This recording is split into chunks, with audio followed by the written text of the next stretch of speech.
한 목소리로 사도행전 13장 4절부터 12절까지 말씀을 받들어 읽겠습니다. 두 사람이 성령의 보내심을 받아 실루기아에 내려가 거기서 배 타고 구브로로 가서 살람에 이르러 하나님의 말씀을 유대인의 여러 회당에서 전할세 요한을 수행원으로 두었더라. 온 섬 가운데로 지나서 바보에 이르러 바예수라 하는 유대인 거짓 선지자인 마술사를 만나니 그가 총독 서기오 바울과 함께 있으니 서기오 바울은 지혜 있는 사람이라 바나바와 사울을 불러 하나님의 말씀을 듣고자 하더라. 이 마술사 엘루마는 이 이름을 번역하면 마술사라. 그들을 대적하여 총독으로 믿지 못하게 힘쓰니 바울이라고 하는 사울이 성령이 충만하여 그를 주목하고 이르되 모든 거짓과 악행이 가득한 자요 마귀의 자식이요 모든 의의 원수여 주의 바른 길을 굽게 하기를 그치지 아니하겠느냐. 보라 이제 주의 손이 내 위에 있으니 네가 맹인이 되어 얼마 동안 해를 보지 못하리라 하니 즉시 안개와 어둠이 그를 덮어 인도할 사람을 두루 구하는지라. 이에 총독이 그렇게 된 것을 보고 믿으며 주의 가르치심을 놀랍게 여기니라. 아멘. 말씀을 위해서 마스크 잠시 벗겠습니다.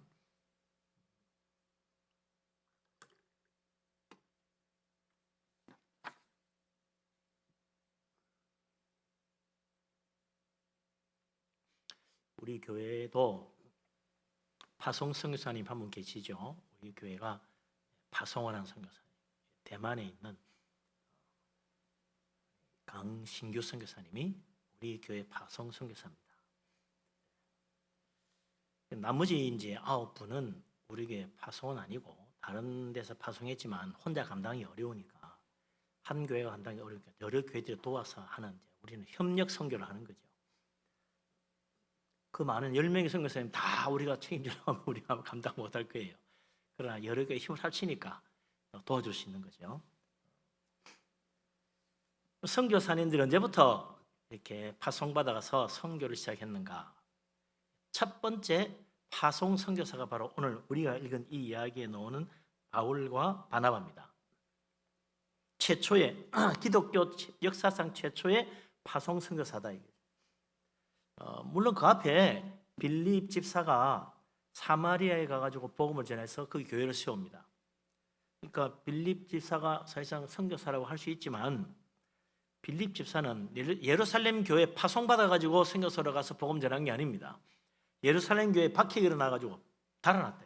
박해를 피해서 도망을 간 거예요. 가다가 보니까 사마리아에 가게 됐고 사마리아에 갔으니까 복음을 전해가지고 사마리아 사람들이 예수 믿고 사마리아 교회가 생겨버린 거죠. 이 빌립 지사는 그것만 아니라 이게 사마리아만 아니고 그 뒤에도 여러 곳에서 복음을 전하며 다녔습니다. 그래서 어떻게 보면 최초의 순회 선교사를 들라 그러면 빌립 집사가 될 겁니다. 그런데 정식으로 교회에 파송을 받아가지고 복음 전하러 간 사람은 오늘 우리가 여기 나오는 바나바와 사울이라. 그래서 안디옥 교회에서 기도 중에 성령의 지시를 받아가지고 바울과 바나바를 선교사로 따로 구별해가지고 세워서 안수하고 이렇게 파송해서 보낸 거죠. 이게 최초의 파송 선교사입니다. 그리고 그 이후로 이제 선교사, 파송 선교사 그러면 다 이제 목회자, 사울과 바나바가 다 안디옥 교회 목회자였죠. 그래서 목사님들이 선교사로 파송받아서 가죠. 우리가 읽어보면 여기는 바울이라고 그러지 않고 히브리 이름인 바울의 히브리 이름이 사울이라는 이름으로 이게 나옵니다. 이 사울은 히브리식 이름, 자기 본 이제 민족이죠. 자기 본 민족인 히브리식 이름 사울이 있고 또 로마 사회에서 자라가지고 로마에서 생활하다 보니까 로마식 이름이 하나 되어 있는데 그게 파울루스, 바울이라는 이름이다. 이 사울과 바나바가 처음 선교를 떠난 곳이 어딘가 봅시다. 어디 가서 처음 최초의 파송 선교사가 최초로 가서 전한 곳이 어디냐? 선교지가 어딘가? 4절, 5절 말씀인데요. 같이 한번 읽겠습니다. 두 사람이 성령의 보내심을 받아 실루기아에 내려가 거기서 배 타고 구브로로 가서 살람이 이르러 하나님의 말씀을 유대인의 여러 회당에서 전할새 요한을 수행원으로 두었더라. 아멘. 바나바와 사울이 성령의 보내심 받아가 처음 어디로 갑니까? 실루기아에 내려갔다 그랬어요. 실루기아는 안디옥에 가까운, 가장 가까운 항구 도시입니다. 그래서 실루기아에 가가지고 배를 타고 구브로라고 하는 섬으로 간 거예요. 구브로는 섬입니다. 이 구브로는 안디옥에서 제일 가까운, 지중해에 있는 제일 가까운 섬인데 아주 큰 섬이에요. 얼마나 크냐? 길이로 너비가 한 240km. 굉장하죠? 서울, 부산 거리의 절반 정도 되는 엄청나게 큰 섬입니다. 그리고 세로 길이가 얼마냐? 100km나 돼요. 100km. 제주도는요, 동서로 길쭉한데 그 길이가 73km밖에 안 됩니다. 여기 240km. 3배가 넘어요. 그리고 폭은 30km밖에 안 됩니다. 그러니까 이 구브로 섬은 폭으로 쳐도 제주도보다 3배 이상, 가로 너비로 쳐도 3배 이상. 총 몇 배냐? 3 곱하기 3, 3은 9. 넓이로, 면적으로 따지면 10배가 넘는 섬이에요. 제주도 10배가 넘는 섬. 엄청나게 큰 섬입니다.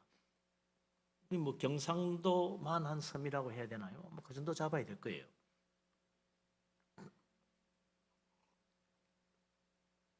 그런데 이제 안디옥에서 제일 가까운, 지중해에서 제일 가까운데 제일 큰 섬이고, 섬이 크니까 사람도 많이 살겠죠. 복음을 전할만 하잖아요.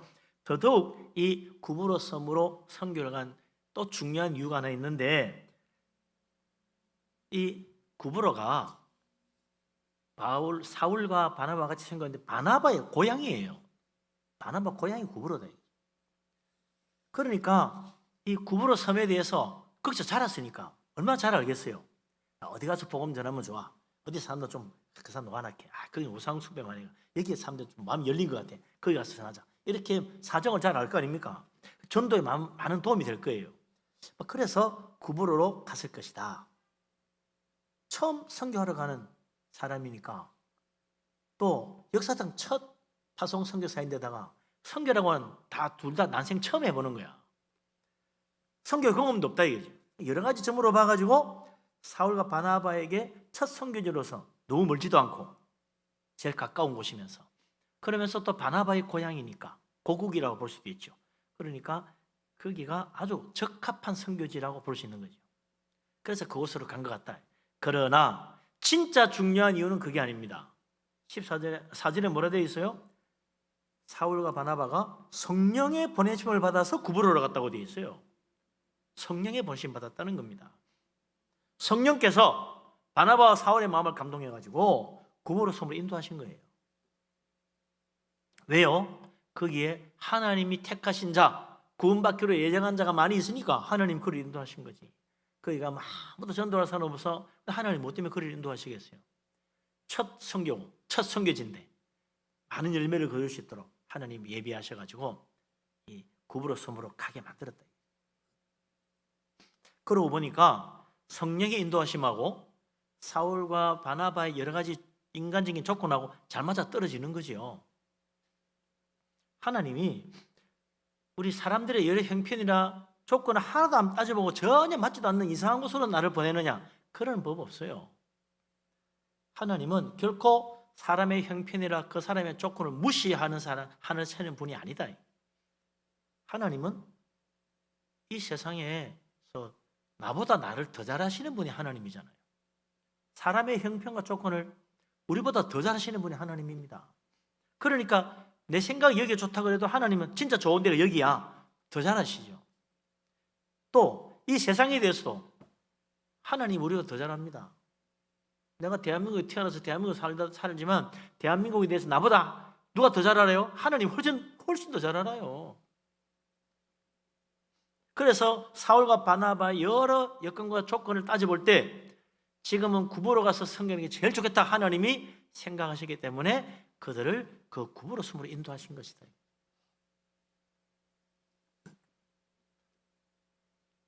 그것이 나중에 보니까 맞아, 기가 막힌 자리구나. 여기 아니면 사울과 바나바가 첫 번째 선교지 갔는데 이렇게 좋은 데가 어디 있을까? 정말 기가 막힌 선교지라. 선교하는 것만 하나님 인도하시는 게 아니죠. 우리 인생도요, 다 하나님이 나를 인도해 가십니다. 근데 그것이 때로는 나하고 안 맞는 것 같아. 하나님 나를 이상한 엉뚱한 데로 인도하는 거 아니야? 그렇게 생각될 수 있는 그런 일이 있을 수 있어요. 언뜻 생각하기는 전혀 안 맞는 대로 하나님 인도한 것 같지만 나중에 뒤돌아보면서 하나하나 살펴보면 말이죠, 야, 정말 하나님 인도하심이 기가 막힌다. 어쩌면 그렇게 나에게 딱 맞는 곳으로 인도했을까? 오히려 나보다 더 참으로 뛰어나신 분이 하나님이시구나, 더 지혜로우신 분, 더 정확하신 분이 하나님이라는 걸 깨닫게 되는 때가 있다. 한여름 말이죠, 애굽에서 탈출했던 이스라엘 자손들 모세 인도함 받아가지고 왔는데 딱 보니까 가보니까 앞이 딱 바로 막힌 바다야. 그런데 뒤에서 바로 군대가 쫓아옵니다. 큰일 났어요. 앞으로 가려니 바다가 막혔고 뒤로 가려니 바로의 군대가 쫓아오는데 도망갈 길이 있어야지. 모두 다 죽었다고 아우성이 쳤어요. 그래서 모세 보고 뭐라고 원망합니까? 애굽에 매장지가 없어가지고 우리를 바다에 빠뜨려 죽이려고 이리로 몰러 왔느냐. 막 모세도 원망을 하는 거예요. 아니 우리 죽일 데 없어가 여기 가서 바다에 따로 죽이려고 이어 데려가냐고 막 원망을 하는 겁니다. 그 모세도 당한 거예요. 어머니가 이렇게 막혀서 어떻게 해요? 그래서 그때 모세가 하나님께 막 기도하니까 하나님이 뭐하고 있냐? 빨리 지팡이로 바다를 가르쳐라. 바다가 갈라지게 하래. 예? 바다가 갈라져요? 생각도 못한 일이지. 바다가 갈라지다니. 정말 지팡이로 바다를 가르치니까 그쌤 동풍이 불어와가지고 바닷물을 갈라서 길이 생긴 거예요. 그래서 이스라엘 사람들은 다 그 바다 가운데 지났는데 애굽 군대가 뒤따라 들어오다가 바다에 다시 합쳐지는 바람에 다 전멸하고 말았잖아요. 그러고 보니 하나님께서 바다를 가르고 구원하신 일은 정말 기가 막힌 하나님의 인도하심이라. 예? 왜냐니까 이 바다를 건너서 무사히 빠져나오게 되므로 이제 다시는 돌아갈 일이 없는 거예요. 이제 정말 구원받았어. 누가 이제 저 바다 건너 넘어온 이스라엘 자손 누가 감히 애굽으로 다시 끌어당길 거예요. 그뿐만 아니라 자기들을 잡으러 왔던 애굽의 모든 군대가 다 바다 가운데 빠져 죽어버렸으니 누가 쫓아올 거야. 하나님의 기가 막힌 한수라. 네? 정말로 구원받은 거예요. 이제는 누구도 쫓아올 수 없도록 하나님이 완벽하게 이스라엘 구원하는 방법이 그 바닷가로 인도해가지고 바다를 가르고 지나가게 한 거라. 그 바다 앞에 왔을 때는 모두 다 길 잘못 들었다고 우리는 다 죽었다고 아우성쳤는데 그게 진짜 구원받는 하나님의 길이 인도하심이었다. 그래서 바다를 가르고 구원한 이 일은 그 뒤로 수백 년 수천 년 동안 자자손손대대로 잊을 수 없는 하나님의 구원의 역사가 되어가지고 계속 이야기가 되는 거죠. 항상 이스라엘 사람들은 역사를 돌이킬 때마다 우리는 하나님이 애굽에서 구원해 주시는데 바다를 가르고 우리를 구원했다는 거예요. 두고두고 이야기하는 겁니다. 그런 위대하신 하나님, 우리 하나님이라고 그렇게 자랑스러워 하나님께도 감사하게 되는 거죠. 하나님은 절대로 잘못 인도하는 법이 없습니다. 하나님은 반드시 좋은 길로 인도하십니다.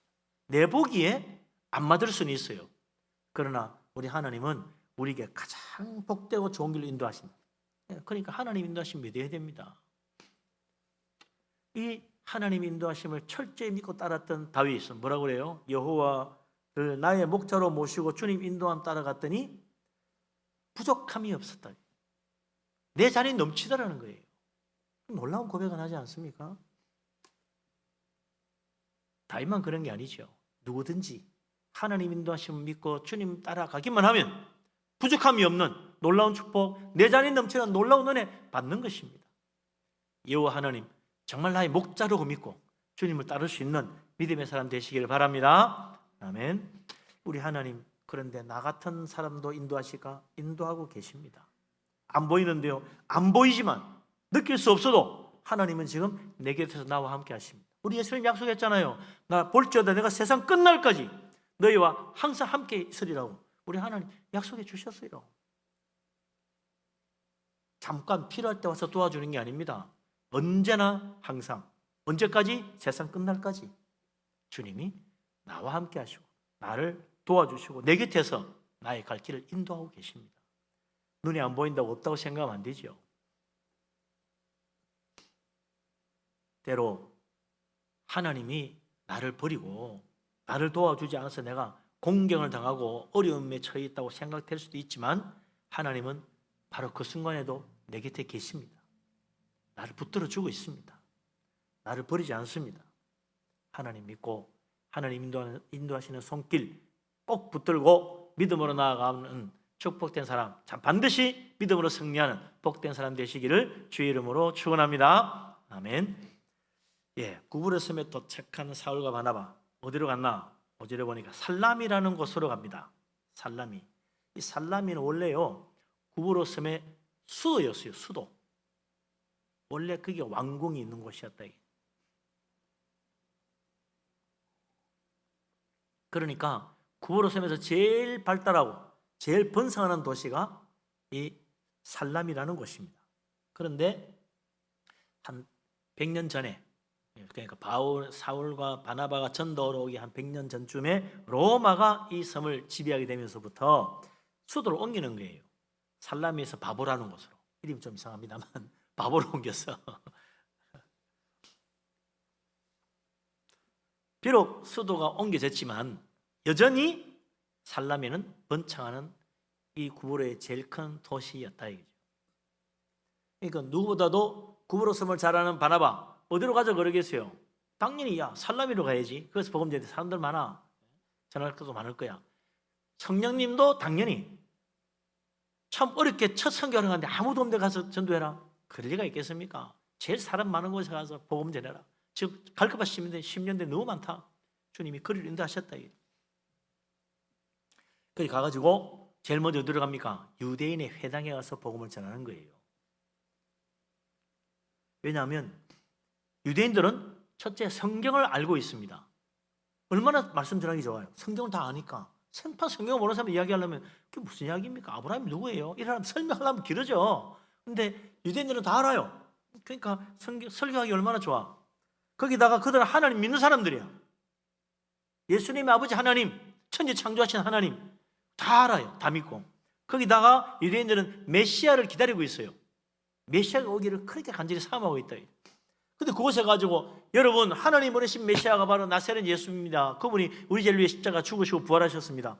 이분이 메시아입니다. 믿으세요. 얼마나 쉬워요. 그러니까 이 복음을 전할 때 제일 먼저 유대인 회당에 가서 복음을 전하는 겁니다.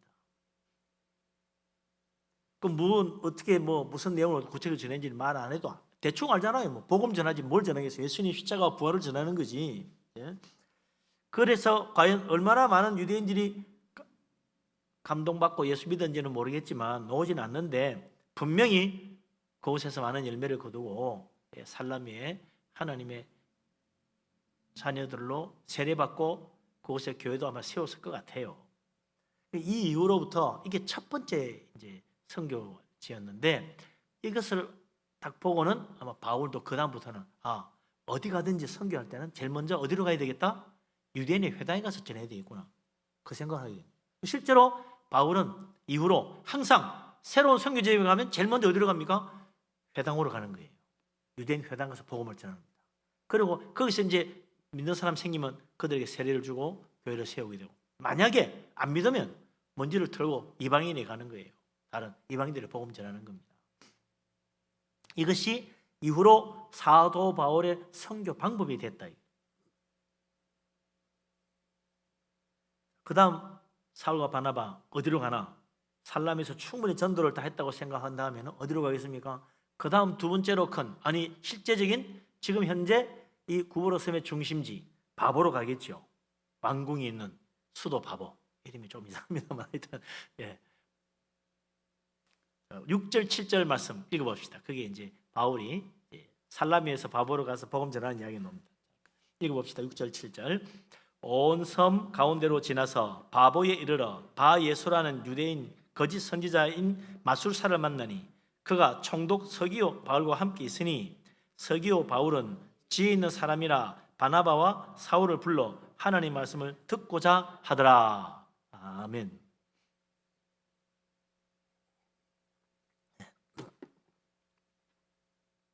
자, 이제 바보에 와가지고 복음을 전하니까 그곳에 딱 가보니 제일 먼저 어디로 가겠습니까?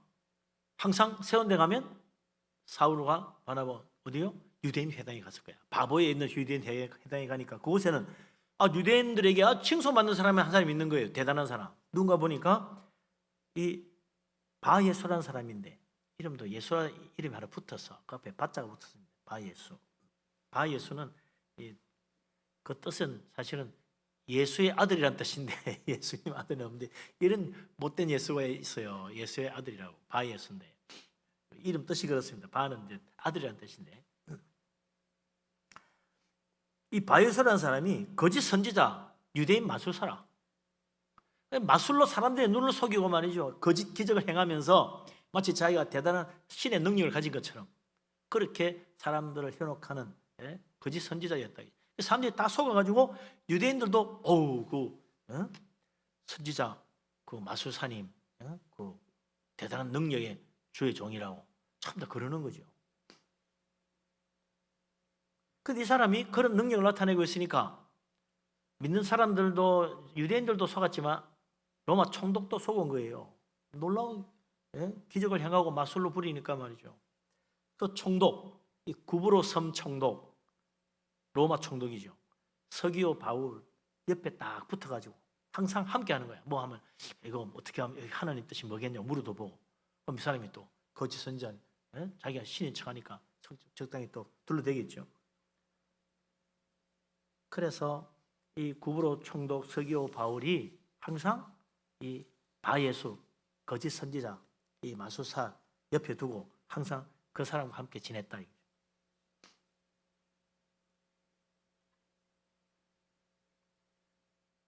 그런데 그 바나바와 사울이 복음을 전하는 소문이 이제 그 바보라는 지역에도 퍼져나가겠죠. 그러니까 그 로마 총독이니까 당장에 딱 정보가 들어올 거 아닙니까? 총독님, 요즘 어디서 못 보던 사람이 한 2명 왔는데 예수라는 사람이 죽었다 살아나는 그런 이상한 걸 믿는 그런 종교를 전하고 있습니다. 그렇게 보고했겠죠. 그러니까 뭐 그런 게 있나? 그래서 이제 아마 옆에 있는 바예수한테 누구를 봤을 것 같아. 그 우리 있는 회당에도 왔었다고 이야기했겠죠. 내용이 뭐냐 이래저래 합니다. 그래 한번 데려오보라고 이랬겠죠. 이 서기오 바울은 지혜 있는 사람이라 들어보니까 야 뭐가 있다 이거 이렇게 생각했겠죠. 그래서 한번 듣고 싶어서 초청을 한 거죠. 이 서기오 바울은 하나님 말씀을 듣고 싶어하는 사람이라는 걸 알 수가 있습니다. 더구나 그 옆에 누가 있어요? 이 거짓 선지자지만 엘루마 마술사 바예수를 옆에 두고 있는 게 뭐예요? 그만큼 이 서기오 바울은 종교심이 깊은 사람이라는 걸 알 수 있습니다. 종교심이 깊으니까 그런 사람 옆에 두고 있는 거지. 뭔가 좀 은혜도 받고 싶고 구원도 받고 싶은 그런 사람이라. 그런데 그동안은 진리의 복음 모르니까 우상과 거짓에 속아가지고 그거 믿고 있는 거죠.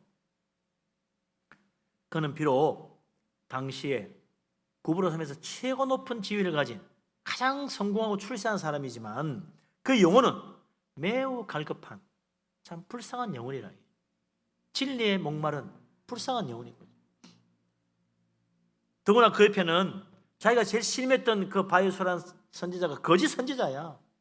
마술로 사람을 유혹하는, 현혹시키는 가짜 기적으로 사람을 속이는 사기꾼이에요. 종교 사기꾼. 그것도 모르고 그의 속아가 따라갔으니 얼마나 참 불쌍한 영혼입니까? 그런데 아무리 거짓으로 그의 눈을 가려도 진리가 나타났는데 이제 더 이상 어떻게 못하는 거죠. 어두움은 빛을 이기지 못한다 그랬습니다. 거짓은 결코 진리를 이기지 못합니다. 그 메마른 영혼, 구원을 사모하던 이 구브로 섬 총독 서기오 바울, 사울과 바나바가 전하는 복음도 얼마나 감동받겠어요. 귀가 솔깃하게 듣는 거야. 그래서 나중에 결국 예수님 믿고 구원받게 되잖아요. 참 우리 주위에는 사실 이렇게 갈급한 영혼들이 있습니다. 세상적으로는 아주 성공하고 잘 된 것 같지만 영적으로는 매우 갈급한, 참 구원을 사모하는 불쌍한 영혼들이 있다 이거죠. 나 같은 사람도 구원받을 수 있을까? 나도 정말 죽어서 천국 갈 수 있을까? 그걸 늘 생각하는 사람도 있는 거예요. 난 지옥 가기 싫어. 난 구원받고 싶어. 난 죽기 싫어. 영생의 축복을 받고 싶어. 그런 마음을 가지는 거죠. 그런 사람에게 우리가 복음을 전하는 겁니다. 그럼 그 사람들은 그 얘기 듣고 정말 이 예수님 믿으면 영생 얻는구나. 죽어도 사는 이런 놀라운 능력을 가진 분을 믿으면 정말 영생 얻을 수 있겠다. 예수님 믿고 교회로 나오는 거예요. 만약에 바나바와 사울이 여기 오지 않았다면 서기오 바울은 평생 거짓 선지자에게 속아가지고 이게 구원의 길인 줄 알고 사실은 멸망의 길로 가는 줄도 모르고 그거 따라갔을 거예요.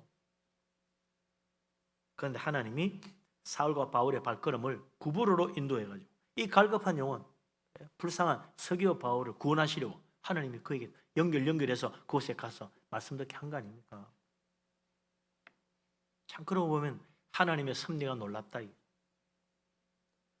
어디에 하나님이 택하신 백성, 어디에 갈급한 영혼이 우리 어떻게 알아요? 영혼이 보이나? 예? 뭐 어디 그 사람이 정말 구원을 사모하는지 어떻게 알 수 있어요? 겉으로 보면 다 괜찮은 것 같아. 다 말짱하게 옷도 잘 차려입고 말도 그럴듯하게 하고 잘 먹고 잘 사는데 부족한 게 있겠나 싶지요. 그 영혼은 그렇지 않아요.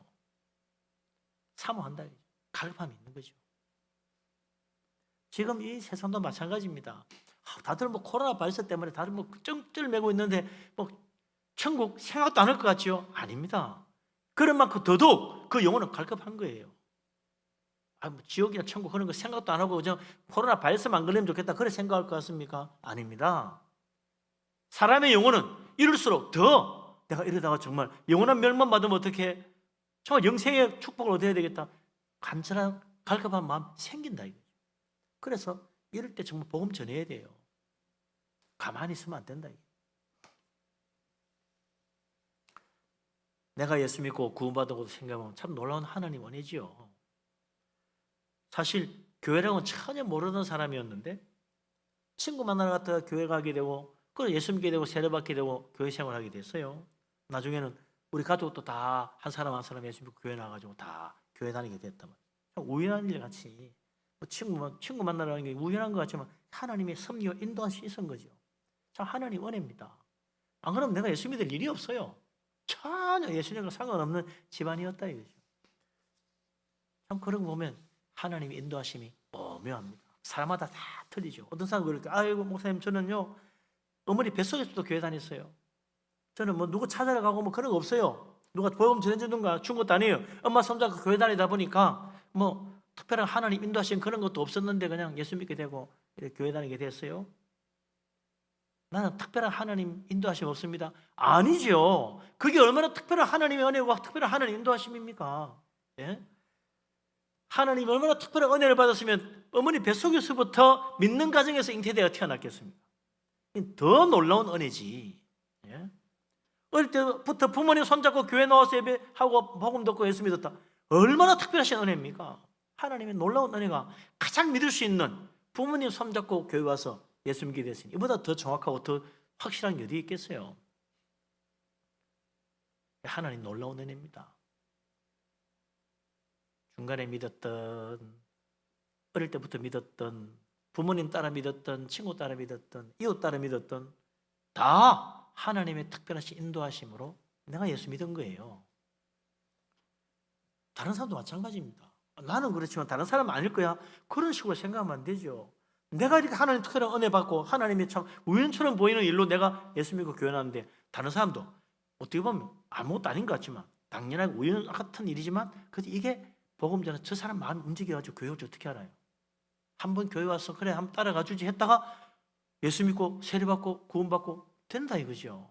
참 우리는요 사람 마음 몰라요. 그러나 하나님은 아신다.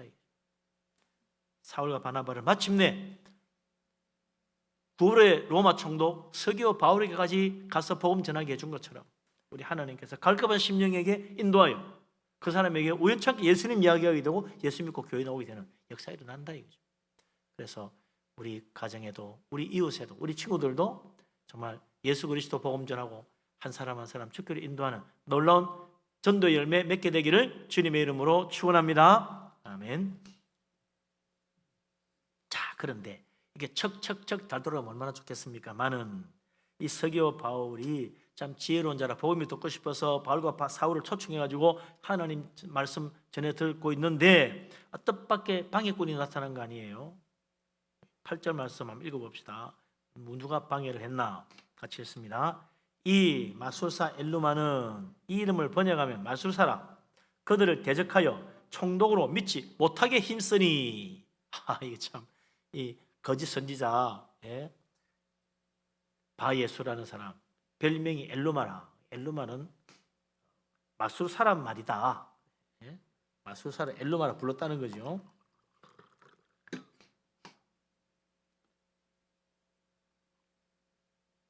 이 사람이 서기오 바울 옆에서 항상 가장 신뢰받는 상담가지. 무슨 문제만 생기면 물어보면 그건 이렇고 저렇고 이렇게 해야 되고 저렇게 해야 되고 제일 영향력을 끼치는 사람인데 사울과 바나바가 나타나가지고 저 사람 믿으면 이제 나는 뒤로 물러나게 되면 나는 뭡니까 총독에게서부터 이제 멀어지는 거 아닌가 그런 생각했겠죠. 그러니까 어떻게든지 사울과 바나바가 전하는 복을 못 믿게 하려고 그냥 여러 가지 방법으로 이 바울과 사울과 바나바가 전하는 복음을 자꾸 대적을 하는 거지. 저건 아니라고 자꾸 그러는 거예요. 그러니까 총독이 못 믿게 하려고 애를 쓰는 거죠. 자, 참 이 마귀의 역사지. 정말 갈급한 심령에 진리의 복음의 빛을 생명의 물을 마시게 되는 그런 귀한 시간에 옆에 있는 바예수의 거짓 선지자가 온갖 방법으로 회방을 하고 반대를 하고 대적을 하고 말마다 그냥 방해를 놓는 거 아닙니까? 마귀가 제일 싫어하는 게 복음 전하는 겁니다. 복음 모르는 사람이 복음 전해주는 건 마귀가 제일 싫어해요. 마귀가 제일 싫어하는 게 뭐냐? 교회 안 다니는 사람 교회 가는 거 그거 제일 싫어해요. 마귀는 한숨 했으면 한 사람이라도 더 끌어다가 지옥불에 던지려고 하는 게 마귀인데 내 혼자 지옥 가기는 억울해 한 명이라도 더 같이 갈 거야 끌어당기고 있는 거 아닙니까? 그동안 이 로마 총독 서기오 바울이 바예수의 거짓 마술에 속아가지고 지금 마귀의 계획대로 잘 돼가고 있는데 이 바나바와 사울이 나타나가 진짜 진리의 복음을 전하고 생명의 복음을 전하니까 큰일 난 거야. 그러니까 이 바예수 마음을 충동질해가지고 진리의 복음 못 믿게 하려고 사울과 바나바가 전하는 말마다 대적을 하는 거야. 마귀는요 언제나 그래요. 복음 전하는 대로 꼭 해방 넣습니다. 그래서 전도해가지고 다음 주 꼭 교회 나오기로 했는데 그래가지고 아침에 제 교회 가려고 연락했더니 아이고 마침 오늘 친구가 찾아와가지고 못 간대. 어제 연락이 왔는데 무슨 일이 생겨가 못 간대. 이야 참 마귀가 희한합니다. 어쩌면 그래 기가 막히게 딱 때 맞춰가지고 그 연락을 해가지고 교회 오는 그 시간에 단독하게 만드는지. 그래서 우리도 미리 다 해놔야 돼요. 절대 흔들리지 않도록. 처음부터 이게 더 중요하다. 단단히 이야기하는 적당히 해놓으면요. 그냥 자꾸만 일이 생겨가지고 이번 주는 꼭 가려는데 또 안 되네. 그 다음 주도 가네. 꼭 가려고 그랬는데 또 안 되네. 계속 꼭 가려고 했는데 계속 안 된대. 마귀의 역사죠. 마귀의 해방. 이 서기오 바울에게 사울과 바나바가 복음 전하니까 그 옆에 거짓 선지자가 앉아가지고 온갖 악한 말로 대적을 했는데 그러고 보니까 이게 옛날에도 그랬어. 옛날 모세가 애굽의 바로 왕에게 가가지고 하나님 말씀 전하는데 그 옆에서 누가 그걸 방해합니까? 애굽의 마술사들. 하여튼 사탄의 앞잡이야. 그러니까 모세가 하는 것마다 해방을 놓는 거지.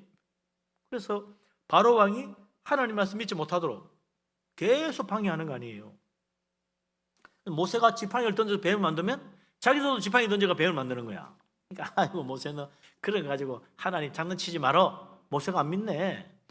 이번에는 나일강 물을 떠가지고 탁 기대뿌리니까 이게 피가 되는 거야. 그러니까 애굽의 마술사도 물 가지고 착 하면서 피로 탁 바꿔가 뿌리니까 에이 이것도 뭐 무슨 특별한 것도 아니구만. 자꾸 그거 가지고 하나님 문눈하면서 나를 갖다 흔들려고 그래. 안 듣는 거죠. 그 다음에는 모세가 또 개구리가 애굽에서 나일강에서 올라오게 하니까 마술사들도 술수를 부려가지고 개구리가 막 올라오게 만드네. 그러니까 바로 왕이 말이죠. 모세가 하는 모든 말 안 믿는 거예요. 여호와? 그럼 내가 왜 그런 걸 믿어야 돼? 내 밑에서 부리는 마술사도 다 할 수 있어. 하나님 우습게 보이는 거죠. 그런데 문제는 뭡니까? 나일강 물을 떠가지고 피로 만드는 건 했는데 그 나일강 물 피로 다 쓰간 나일강 물을 깨끗하게 만들지는 못하는 거지. 개구리를 몇 마리 올라오긴 했는데 다시 돌아가기는 못하는 거야. 오직 하나님만이 하시는 거지 그거는. 그런데도 그걸 못 깨달아요. 벌써 한번 마음이 비틀어지니까 하나님 안 믿는 거죠. 도무지 모세가 전한 하나님 말씀 귀 기울여 들으려고 하질 않아요. 그래서 결국 이 바로왕이 10가지 재앙을 다 당하도록까지 완악한 마음 가지게 된 게 그 애굽의 마술사들의 해방, 그게 문제였다. 그러더니 사탄은 오늘날도 복음을 듣지 못하게 하려고 여러 가지 방법으로 우리를 방해합니다. 어떠하지 예수 복음 못 전하게 하려고 여러 가지 방법으로 방해를 합니다. 복음 들은 자에게도 그 하나님 말씀 믿지 못하게 하려고 온갖 해방을 해요. 말마다 대적하는 거지. 하나님이 천지를 창조했다는데 내가 알기로는 갑자기 마귀가 마음속에 무슨 창조야, 진화지, 그런 생각을 주네. 맞아, 진화했지, 창조했나? 비과학적이야. 이렇게 사탄이 그 전도회가 막 예수 믿는 사람 마음속에다 그런 마음을 집어넣어주죠. 또 예수님이 죽음을 이기고 부활하셔가지고 생명의 문을 열었다고 이렇게 복음 전해주면 그걸 믿으려고 하는데 마귀는 죽은 사람이 살아나는 게 세상에 어디 있어? 새빨간 거짓말이지. 그런 걸 믿으려고 그래. 이러면서 마귀가 또 해방하는 거죠. 그런 식으로 하나님의 말씀 복음 전할 때마다 마귀는 온갖 방법으로 대적을 해가지고 자꾸 하나님 말씀 못 믿게 해방을 하는 거예요. 이 옛날이나 지금이나 오늘날 다 똑같아요. 우리가 복음 전하는 것도 그렇고 예수 믿고 교회 나오고 교회 다니는 사람에게도 마귀가 찾아와가지고 수시로 말씀을 의심하게 하고 하나님의 놀라운 일들을 믿지 않게 만들려고 해방을 하고 있는데 우리가 이거 정말 믿음 안에 깨어 있어야 됩니다. 정말 하나님 말씀 믿음으로 붙잡아야 돼요. 그러지 않으면 마귀가 속아 넘어가서 어느덧 우리의 믿음이 나태해질 수 있다 이거죠. 하나님 믿고 하나님 의지하는 사람 되시기를 바랍니다. 우리 하나님 꼭 붙들고 결코 흔들리지 않고 마귀의 모든 대적과 해방을 물리치고 승리하는 축복된 사람 되시기를 주님의 이름으로 축원합니다. 아멘. 자, 그렇게 마귀가 해방을 하고 엘로마 거짓 선지자가 서기오 바울 마음을 흔들어 놓고 있는데 하나님이 그냥 구경만 하시나? 절대로 그렇지 않아요. 하나님께서 이 사울의 마음을 감동해가지고 놀라운 일을 행하십니다. 9절부터 12절 마지막까지 한번 읽어보죠. 9절부터 같이 읽겠습니다.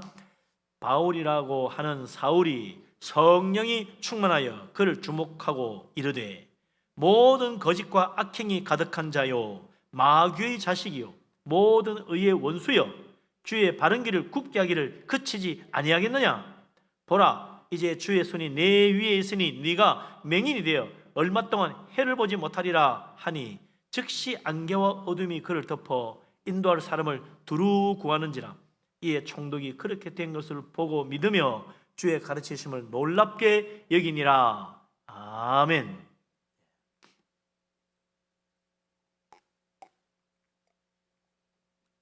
이거 딱 읽으니까 어때요? 답답하던 마음이 속이 다 시원해져. 아이고 그놈 잘 됐다. 예? 거짓과 악행이 가득한 마귀의 자식. 참, 이 사탄을 한마디로 잘 표현했죠. 거짓과 악행이 가득한 사탄이라. 그 자식이 되면, 그의 종이 되면 거짓과 악행이 가득한 인생이 되는 겁니다. 그러니 이 바예수가 온갖 거짓과 악행을 하는 거죠. 그리고 모든 의의 길을 막고 바른 길을 굽게 하는 하나님 원수로 행하는 이 못된 사탄의 종 엘루마, 의의 길을 틀어막는다. 의의 길로 가야 구원받는데 의의 길로 못 가도록 틀어막는 거죠. 이 사탄이 하는 일이지. 바른 길을 굽게 하는 사탄막이. 그럼 믿음의 길로 가야 되는데 그걸 굽게 해서 거짓된 우상숭배와 거짓 신을 믿게 만드는 이 악한 사탄막이 원수. 하나님께서 그 복음 해방하는 거짓 선지자 바예수 눈을 멀게 해가지고 해를 보지 못하게 만들어 버렸습니다. 갑자기 눈이 멀어져 버려 맹인이 돼 버렸어. 참 희한하죠. 안개와 어둠이 덮어가지고 막 사람을 여기 자기 인도해준 사람을 막 더듬어 헤매면서 찾는 거야. 하나님이 참 기적을 행하시도 아주 적절한 기적을 행하신 거야. 왜? 이때까지 엘루마가 말했던 모든 것들 봐라. 그는 어두움 가운데 자기 앞도 보지 못하는 멸망의 자식, 어두움 가운데 있는 자다. 그가 전하는 게 다 이런 우리의 갈 길을 바르게 인도하지 못하는 깜깜한 죄악과 거짓에 사로잡힌 것이라는 걸 잘 보여주잖아요. 딱 그 하나로 다 보여주는 거예요. 이때까지 저 엘루마가 했던 건 다 거짓된 것이고 어두움 가운데 있는 멸망의 길로 가는 거구나. 저거 따라가면 나도 저렇게 맹인처럼 되어가지고 멸망의 길로 가 있구나. 딱 보여주는 거예요. 거짓이 다 드러나 버리는 거예요. 이걸 본 총독이 깜짝 놀라가지고 사울이 전하는 복음 이게 진짜구나. 하나님 믿게 된 거 아닙니까? 하나님께서 거짓된 바예수의 눈을 멀게 하심으로 이제 로마 총독 서기오 바울의 어둡던 눈이 밝아지게 닫혔던 마음의 문이 열리게 되는 거예요. 환한 빛을 보게 되는 거죠. 그러니까 이때까지 내가 거짓에 속았구나 깨닫게 되고 이게 진리의 복음이구나 확실히 깨닫고 예수님 믿게 되는 겁니다. 그러고 나서 사울과 바나바가 전해주는 복음의 말씀을 들어보면 얼마나 놀라운 진리인지 가르침에 놀랍게 여겼다. 야, 이런 놀라운 말씀이 있다니. 정말 진리 중에 진리구나. 예수님의 사랑의 말씀, 그 놀라운 진리의 말씀 얼마나 감동이 되는지 큰 은혜를 받게 되는 거죠. 하나님의 손길 한 번이 임하니까 모든 문제가 해결되어 버렸습니다. 우리가 예수 믿고 신앙생활하는 것도 가만 보면 말이죠. 다 하나님의 손이 나를 붙들어 주기 때문에 되는 거예요. 안 그러면 하나님의 손길이 나를 붙들어 주지 않았으면 우리는 벌써 세상에 속아가지고 멸망의 길로 가서 10번 더 들어갔어. 멸망의 함정에 빠져가지고 헤어나지 못했을 거예요. 그런데 그럴 때마다 마귀가 우리를 유혹하고 넘어지게 만들려고 할 때마다 하나님께서 나를 붙들어 주시고 주님의 손길이 능력을 나타내셔가지고 빛된 길로 가게 하시니까 지금까지 예수 믿고 신앙생활 하는 겁니다. 이 어려운 때도 우리가 이렇게 믿음 생활하고 하나님 앞에 예배하는 것 돌아보면 하나님의 손길이 나를 붙들어 주기 때문입니다. 하나님 믿으시기 바랍니다. 할렐루야. 아멘. 그래서 하나님은 이것만 아니라 이후로도 계속해서 복음을 전할 때마다 마귀의 해방이 있으면 하나님 놀라운 능력을 나타내셔가지고 복음이 진리임을 보여주었다. 그래서 이 마가복음 16장 20절에 보면 한마디로 딱 정리해놨어요. 같이 한번 읽어봅시다. 마가복음 16장 20절 말씀 읽고 마치겠습니다. 마가복음 16장 20절 제일 마지막 장 마지막 절, 마가복음 제일 마지막 장 마지막 절입니다.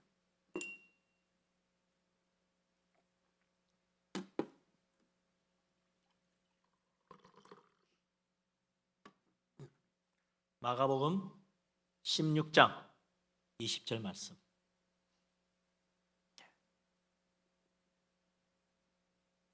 찾았습니까? 같이 한번 읽어보십시다. 제자들이 나가 두루 전파할세 주께서 함께 역사하사 그 따르는 표적으로 말씀을 확실히 증언하시니라. 아멘.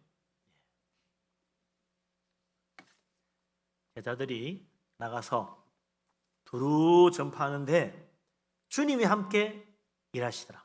결코 전도하러 가는 사람 혼자 복음 전하를 애쓰게 내버려두지 아니하신다. 하나님이 반드시 함께 일하십니다. 그래 어떻게 해요? 따르는 표적을 보여줘요. 참으로 이 사람이 전하는 복음이 진리다.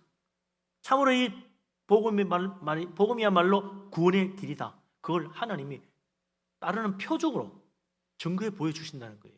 그래서 야 정말 하나님 살아계시는구나. 아 정말 예수 믿어야 구원받는 거구나. 십자가 은혜가 정말 진리구나. 깨닫게 만들어줍니다. 안 그러면 어떻게 믿겠어요? 우리 주님이 함께 하신다는 거죠. 주님의 능력의 손길이 우리를 도와주십니다. 정말 놀라운 은혜 가운데 주님의 도우심으로 마귀의 방해를 물리치고 전도의 열매를 맺고 우리 인생 가운데도 사탄의 해방을 물리치고 우리 하나님의 도우시는 손길로 형통하게 정말 믿음의 길 잘 나아가서 구원의 축복, 하나님의 놀라운 은혜가 넘치는 복된 사람 되시기를 주님의 이름으로 축원합니다. 아멘. 기도하겠습니다.